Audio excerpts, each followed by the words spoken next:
এই ছবিটা দেখুন, নিউক্যাসলের বিরুদ্ধে পেনাল্টি থেকে গোল করার পর আবার নিজের আইডল নেইমারের মতো সেলিব্রেশন করলেন লামিন ইয়ামাল। বর্তমান প্রজন্মের অনেক খেলোয়াড়ই নেইমারকে আইডল মানে, তবে নেইমারকে যদি কেউ মনে প্রাণে ধারণ করে তবে সে হলো লামিন ইয়ামাল।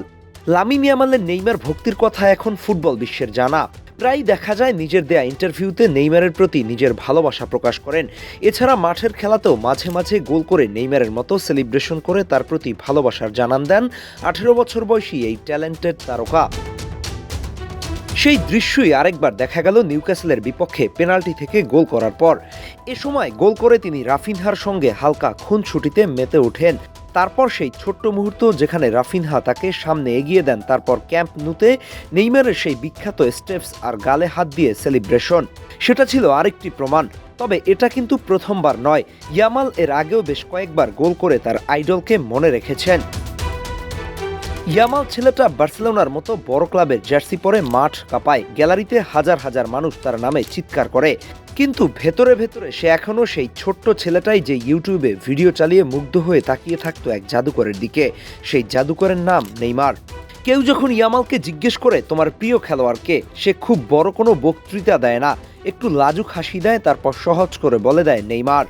সেই নেইমার শব্দটার ভেতরেই তার ছোটবেলার সেই বিকেল, সব স্বপ্ন, সব বিস্ময় লুকিয়ে থাকে। মজার ব্যাপার হলো পৃথিবী এখন ইয়ামালকে দেখে বিস্মিত হয়, যেভাবে সে এক সময় নেইমারকে দেখে হতভম্ব হয়ে যেত। সময় আসলে গোলাকার, এক প্রজন্ম আরেক প্রজন্মের মধ্যে নিজের ছায়া রেখে যায়।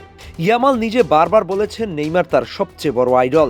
ছোটবেলায় তিনি নেইমারের জার্সি পরে বড় হয়েছেন।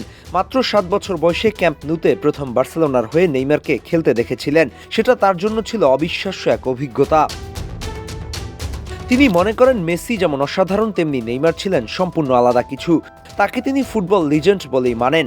2025 সালের জুনে তিনি ব্রাজিলে গিয়ে নেইমারের বাড়িতে ছুটিও কাটিয়েছেন, সেখানে তারা ফুটবলও খেলেছেন।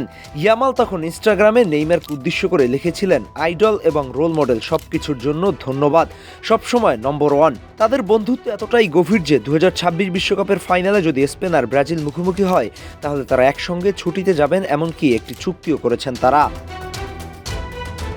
শুধু নিউক্যাসল ম্যাচই নয়, এর আগেও ইয়ামাল নেইমারের স্টাইল কপি করে গোল করার পর তিনি প্রথম নেইমারের সেই বিখ্যাত সেলিব্রেশন করেন। 2013 সালে চ্যাম্পিয়ন্স লিগে সেল্টিকের বিপক্ষে নেইমার প্রথম এই সেলিব্রেশন করেছিলেন। এরপর 2026 সালের জানুয়ারিতেই চ্যাম্পিয়ন্স লিগে কোপেনহেগেনের বিপক্ষে গোল করে আবারও একই সেলিব্রেশন করেন। ক্যাম্প নুতে চ্যাম্পিয়ন্স লিগের রাতে নেইমারের মতো করে উদযাপন করার ইচ্ছের কথাও সেবার জানিয়েছিলেন ইয়ামাল। শুধু ইয়ামাল নন, বর্তমান ফুটবলে আর অনেক খেলোয়াড় আছেন যারা নেইমারকে আইডল মনে করেন বা তার প্রতি সম্মান জানিয়ে সেলিব্রেশন করেন। কিন্তু এই ইয়ামাল যেন সবাইকে ছাড়িয়ে যান। তিনি মাঠে এবং মাঠের বাইরে প্রতিনিয়ত প্রমাণ করেন নেইমারের অনেক ফ্যান থাকতে পারে, তবে তার সবচেয়ে বড় ফ্যান, সবচেয়ে কট্টর ফ্যান, সবচেয়ে লয়াল ফ্যান হলেন একমাত্র তিনি।